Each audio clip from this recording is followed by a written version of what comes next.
Music. Love life.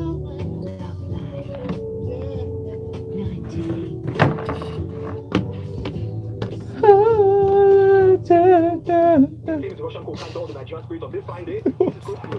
Leave me and my singing alone. You'll make a new best friend. Have your first argument with him. Share your first drink. Scream at each other. Have a victory hug, and most definitely find new nicknames for yourselves. Because this is Naija, where football lives. MTN. Everywhere you go. The Smooth Breakfast presents the headlines, the stories, the news. In-depth analysis of national current affairs. Freshly pressed on Smooth 98.1. Studio, mics are up.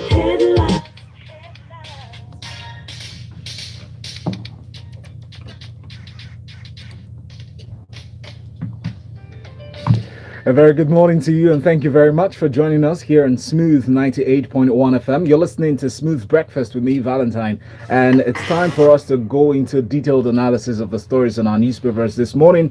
And to do just that, I have with me a wonderful analyst, Ayo. Ayo is up on Twitter at Esho1. Good morning, Ayo. Good morning, Valentine. Welcome. How you feeling today? I'm fine. Fantastic. Just me today. Just you, yes. Ayo is going to be Superman on the show. All right, ladies and gentlemen, please join us on YouTube. We're streaming live there. You can also leave your comments. But first of all, just tap on the subscribe button if you find it there. If you haven't subscribed yet, type in the search box Smooth 981 FM Lagos and we'll pop right up and you can follow what's going on in the studio. First, you can also send a message to WhatsApp. The number will be tweeted on our Twitter handle. It's at Smooth 981 FM and the hashtag is freshly pressed 981. Without further ado, let's go into the stories. The first one is from Punch newspaper. 49 million naira scam. Buhari dissolves NABTEB board, reinstates suspended registrar. So President Muhammadu Buhari has dissolved the governing board of the National Business and Technical Examinations Board over 49 million naira contract scam, allegedly unaccounted for, and reinstated the suspended registrar. So the registrar was suspended yesterday. Now, her name is Professor Ifoma Abanihe. She was suspended yesterday over her failure to account for the 49 million naira in contracts that was awarded by the examination body. The board came together, had a decision, asked for her defense, and she simply said, "I apologize," and they thought it was not an admissible defense under the public service rule, and they went further to suspend her. Now, in reaction, the president just yesterday, a few hours later, reinstated her, dissolved the board that suspended her in the first place, and said it did not follow due process. So, what due process exactly? This is why we always say this, that as much as we say that there's a fight against corruption, this is why we always look at situations and we're asking, how true is this? Is it a function of how loyal you are to the party or to the presidency? Because not only are you just meant to be suspended, according to the Public Procurement Act, which every awarding of contract has to follow in the public sector, it's not just about you saying you're sorry. The section 58 says that any natural person not being a public officer who contravenes any provision of the act commits an offense and is liable to conviction to a term of imprisonment no less than 5 to 10 years. So it's not just a function of saying I'm sorry. And okay, so a board came up with this decision and said, okay, well, now the truth is we don't know whether the due process in truth wasn't followed. It's possible that the due process The president said it wasn't. So let's assume, give them the benefit of the doubt and say yes, it wasn't followed. But that doesn't. I would expect that instead of reinstating her, you would expect that probably someone else will be put there, and not this kind of, I don't want to use draconian. I mean, the way the statement or the report actually states it, it said it did not conform to due process because the board went beyond its powers and in contravention of sections 5 and 6 of the NABTEB Act, and they seem to take the laws into their hands, and they should have, other parties would have been consulted. I think, like I said, giving the president the benefit of the doubt, I think probably this probably happened. But what I'm saying is that we are seeing a scam and of 49 million naira, and that particular aspect is not being addressed. That's a problem I have. The investigation is probably still ongoing. You know, do you think it was too hasty a decision to take? I think it was too hasty. However, like I said, I'll give them the benefit of the doubt. They probably have more information to why they made this decision. Maybe there's been this abuse of power over and over again. Might not just be this one thing. But I mean, I'm actually more interested in checking this report of 49 million was actually we're actually losing 49 million. Yeah, hopefully we'll follow through with the story and actually find out as details unravel to see the reports that the board came up with, because they said they carried out investigations and they released some reports which hasn't been made public yet, so we'll get to it later on. Now, moving on, still staying with Punch newspaper this morning, customs to deploy drones to check rice smuggling. So the Nigerian Customs Service yesterday vowed to deal ruthlessly with those involved in smuggling of prohibited items, particularly rice, saying that it was working with the Nigerian Air Force to deploy drones for border surveillance. We're stepping up. I mean, yeah, true. We're actually stepping up. You know, the border, the Nigeria, especially the Lagos border, not just the Lagos, but the Nigerian border entirely is quite large compared to the manpower that we have to man it.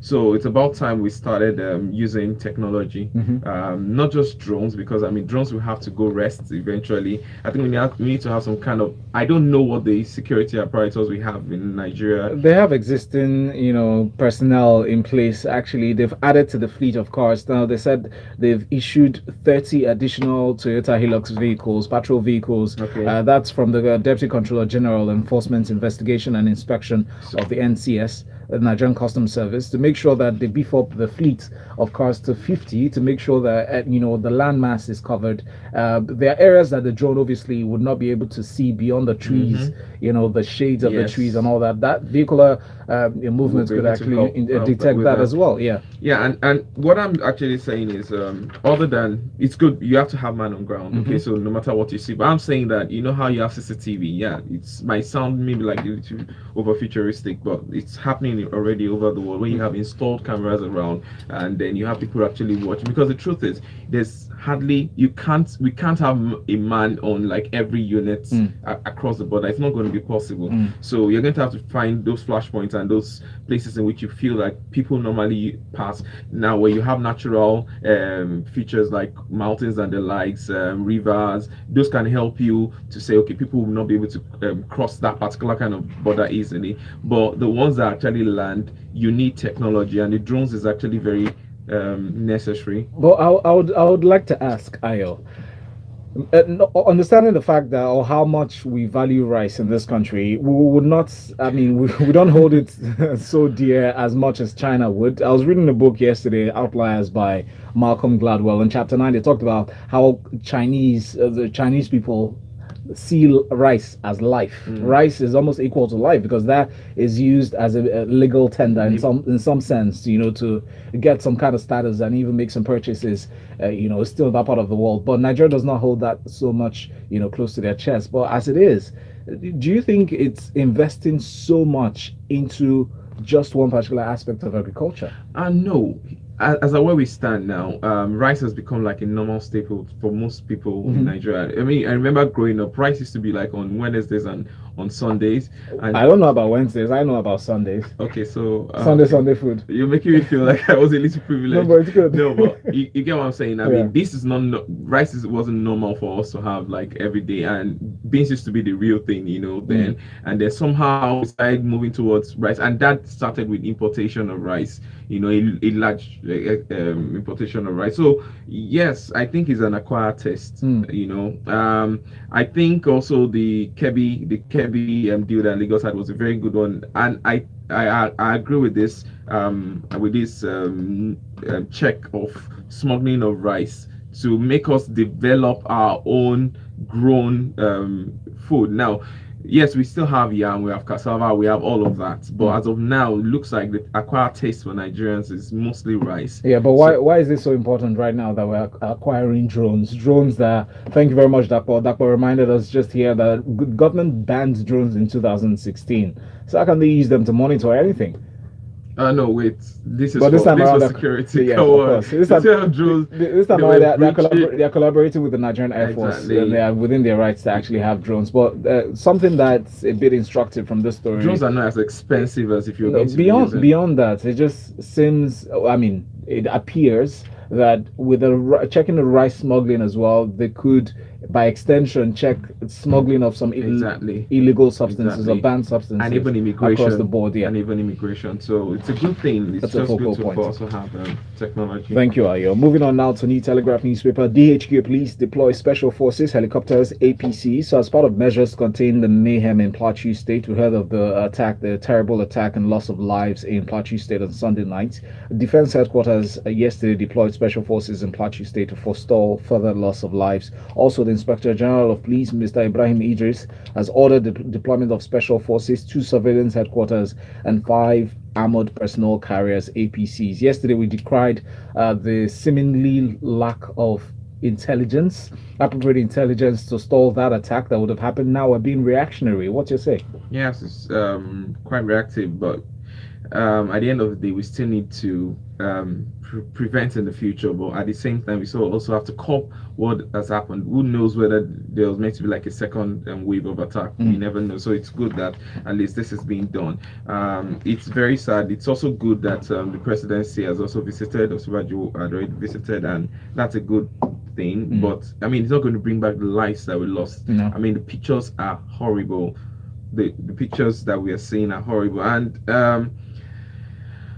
I don't know. Have we had any updates on the arrest? I know 3 people were arrested last week. I was just going to mention that 3 suspects from ICs actually were arrested within Nigeria last week, and based on that, yesterday I was having conversations with friends about this, and it seems like there's this growing fear in the hearts of Nigerians. The level of insecurity seems not to be abating.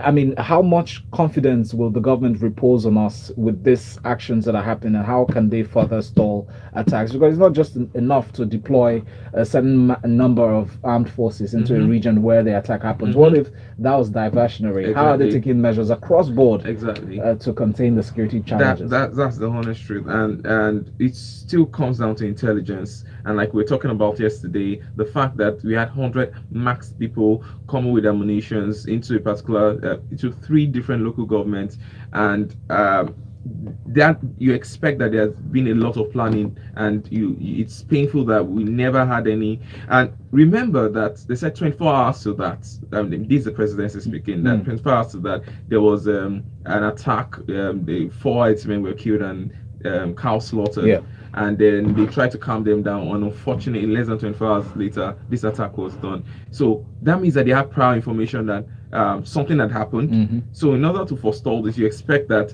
they would have probably put in operators on ground and people on ground to check, just in case these guys wanted to take this attack. Then the people you had meetings with that you told to calm down, why were not arrested? I mean, they might not even be the one to be sincere, but I felt like the first set of people to be arrested would be these people. Wow. It just shows the level of cooperation that's non-existent right now, and it shows something to be worked on. We go back to Twitter to check your stories, your messages actually. Oluchinyol says, I think the onus lies on the president to give a detailed explanation to why the board was dissolved. I was talking about the 49 million naira scam of the NABTEB board and dissolution of the board. He said, because this casts a shadow of aspersion on the reputation of the president, as he claims to have to be someone who fights corruption. But then, this is Nigeria.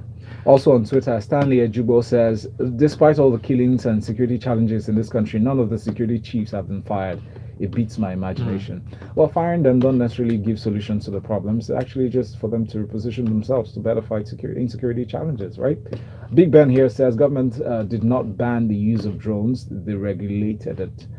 Thank you very much. And also WhatsApp, we have messages pouring in already. This one says, hi guys, from Henry. 2019 elections loading. Mr. President cannot afford to anger any ethnic group, so reinstate the Igbo registrar and just recently award the national give award to Abiola for the rivers. Okay, all right. Biggie from K2 says other states should partner with each other to produce more agro produce to feed the country or the nation, so that the price of the commodity will be cheap.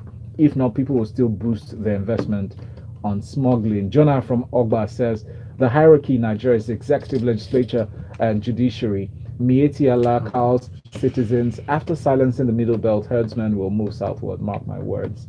Let's not blow up a very sensitive situation that's already existent. Olamide Fanny Moko on YouTube, we see you. Thank you very much for sending a message. Thank you. Keep your messages coming in there. youtube.com/smooth91FM Lagos. Moving on now, we go to Premium Times newspaper. The headline reads, Minister recommends TB screening as pre-employment test for public servants.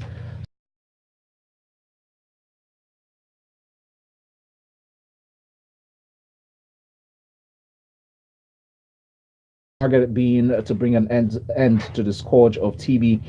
Tuberculosis, that to bring an end by 2030. Now, tuberculosis is the second highest killer disease globally. Do you think it's a bit far-fetched to make the recommendation that it should be a pre-medical test for employment into the civil service, also suggesting that students be admitted on the condition that they're tuberculosis free? Well, okay, so here's the thing. That's into schools. Into schools, yes. Yeah. So here's the thing. Nigeria, as of now, is ranked 7th in the world and 2nd in Africa with the highest burden of TB, tuberculosis. And tuberculosis is actually bacterial, and a bacterial infection. So, yes, and it's very contagious. So you expect them to. It's a good. I like the idea of it's actually for the schools because I mean, children especially because of how they play, they get to hold themselves more. There's always contact. There's always contact. What I would have loved is I actually like the idea, but what I would have loved is to add it to the routine yearly medical check. Annual check, yes. So that won't be a bad idea. I mean, to curb it as much as possible, at least. I want us to be ranked 7th in the world in better things, not in burden of TB. Yeah, you know. So it's okay. Is the measure appropriate, or is just too extreme? I don't know if I don't think it's too extreme. Now the problem is, this is what I always think of. So if you do a test and you're found to have tuberculosis, would it be okay? So you're going to be recommended to be treated, or then they'll tell you that you cannot be employed? I mean, the recommendation is in place. They'll send you to the nearest hospital to get yourself checked and maybe treated them, but that would disqualify you from that stage of employment. That's the problem I have. By I don't think that should be. And shouldn't that even be illegal for you to say that due to tuberculosis? There are some jobs you apply for, and your medical records will be asked or required. I know. Really, I mean, as of now, you are not even allowed to not give someone employment for having HIV. How about thinking of it this way? If you knew that somebody had tuberculosis, would you admit them in your business? I'll probably just tell him to go treat himself. Exactly. No, I'm not going to tell him not to resume though. I might just delete the resumption window. Unfortunately, I'm not a medical doctor, but there's a window for the treatment. It's not going to take forever, you know. And so you go get yourself treated. I don't want you to also infect my staff. Yes, you understand that. So it's good for you to check so that we don't have a total epidemic in the office. So yes, it's a good thing, but I don't think it should be a prerequisite for being employed. All right, thank you very much. We'll move on now to the Guardian newspaper. Keep your messages coming in. The Twitter handle is at Smooth91FM. We've tweeted the number for WhatsApp messages. Keep them coming. Auntie Hello says on Twitter, they should tell us what the deployments to Benue in January and February solved. Killings are still happening there. Sending Oshibajo to visit is insulting. Buhari went to Bochi last week to condole them over a market fire. Are we not important to Benue or in Benue?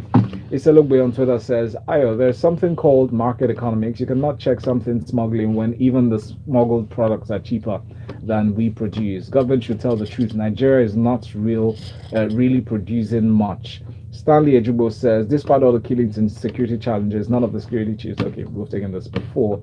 On WhatsApp, we have a message here. A lot of them actually.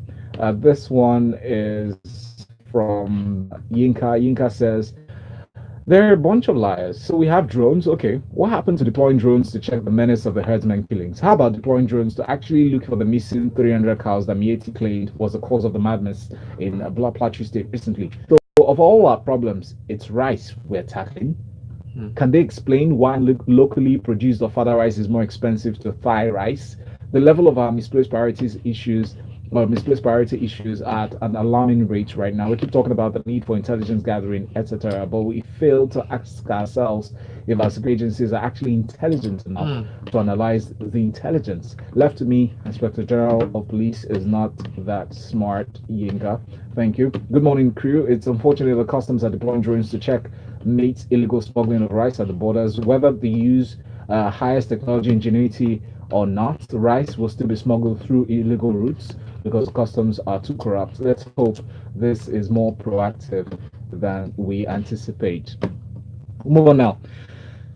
Our next story here, Nigeria to partner with India to develop renewable, making moves to explore opportunities in renewable energy development as part of the international agreement signed by both countries. So the Indian High Commissioner Nagabhushana Reddy at a business meeting in Abuja said that the home government was committed, that the Indian home government was committed to deriving at least 30% of its power needs from renewable energy by 2030, and they noted that exploring areas of cooperation in renewable energy would boost on existing partnerships between both countries as members of the International Solar Alliance. Now, members of the International Solar Alliance, for purpose of clarity, is an alliance of more than 121 countries, most of them being sunshine countries that lie either completely or partly between the tropics of Cancer and the Tropic of Capricorn.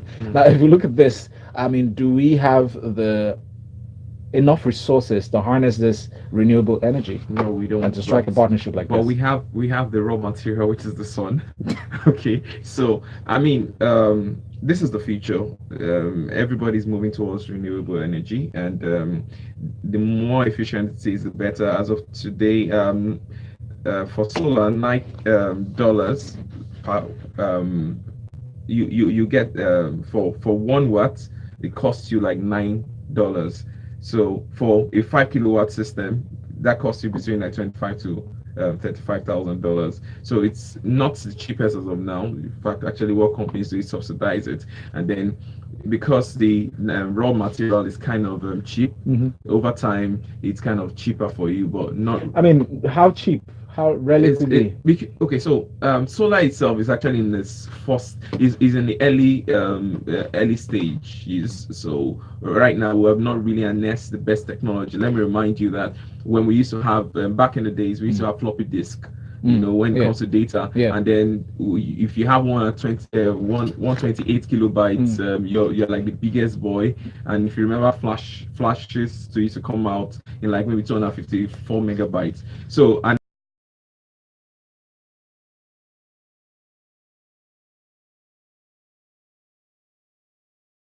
the cheapest, but it's the future. But is Nigeria at that place where they can actually diversify the power generation streams? We need to actually key ourselves in. We're not there. We don't have a technical know-how, but India does. Maybe so it's technology exchange. Thank you very much. Also, sticking with India and their relationship with Nigeria, though this one is not very savory. Nigeria has overtaken now. The headline is a bit, it's not. It doesn't capture the story. But what it is Nigeria has become, after India, the worst country, or before India, the poorest country in the world. So how has this happened? How have we gotten here? This is actually very bad news. Very, very bad news. So we have close to like about 87 million people in extreme poverty. And remember that our population, so we say like 180 to like 200. So that means we are 44% of Nigerians in extreme poor situation. Now, India used to have like 73 million, but remember that the population is like 1.3 billion. Yeah. So as of that time, they only had like 5.5% of the population in extreme poverty. Now we are having over 43 billion. Let me also remind you that we said in November that we had about 65 to 70 million Nigerians as really extremely literate. Yeah. So now we are saying 87 people in extreme. So you can see the correlation. It's education, which is meant to be like what is meant to enlighten people to get out of poverty. And unfortunately, one good thing that the National Assembly, by the way, let's state that now, the budget, it was actually 61.7 billion that was actually allocated for education, and they increased that to 103 billion. So of everything, yes, they added some things to their own benefits and the likes, but one good thing is at least they added to education, but it's still not enough. It's not as good enough for 20% of the budget that was actually advised by UNESCO. So we need to look at education and just like Bill Gates, I keep saying that capital, human capital development, not just infrastructures that we do. We need to educate the people. We need to help them out, and hopefully we can get this figure out.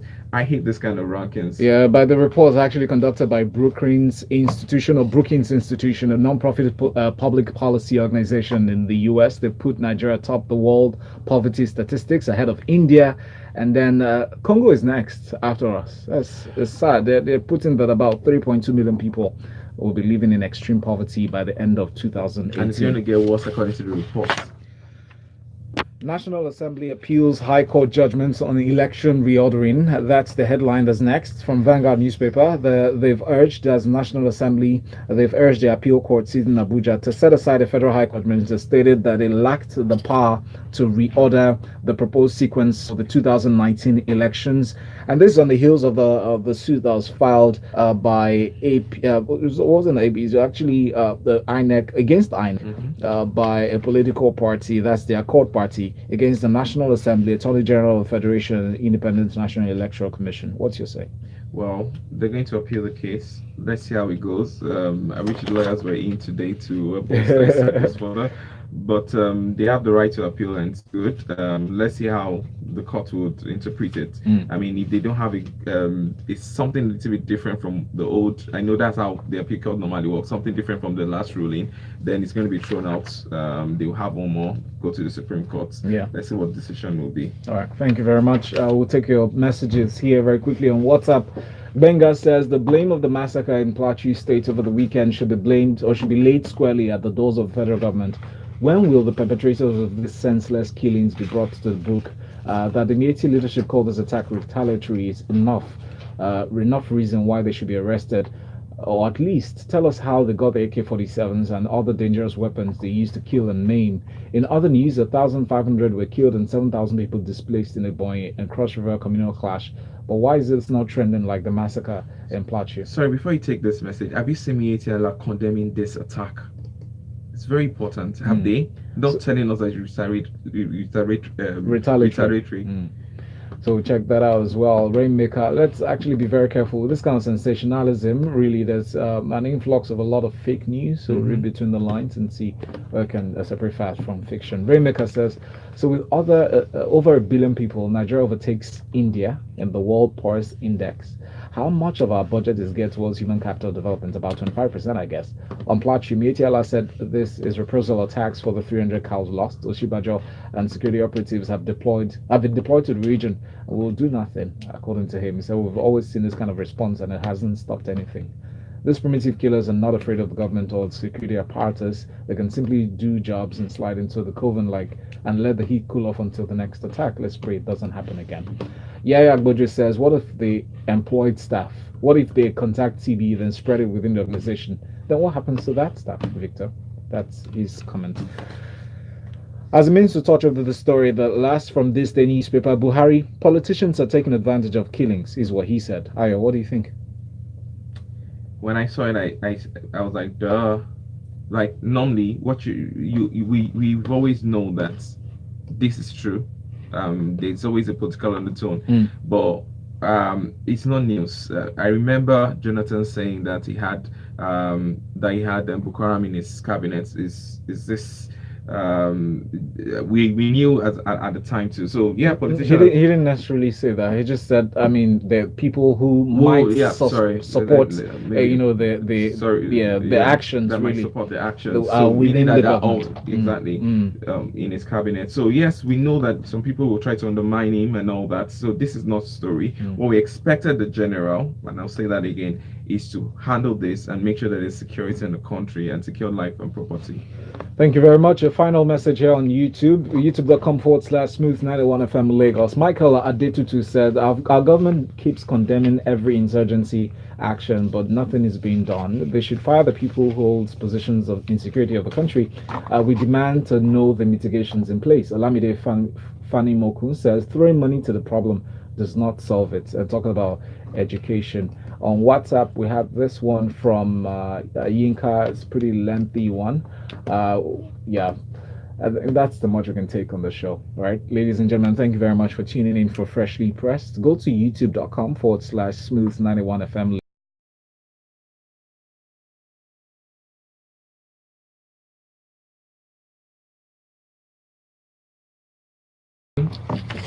The headlines, the stories, the news.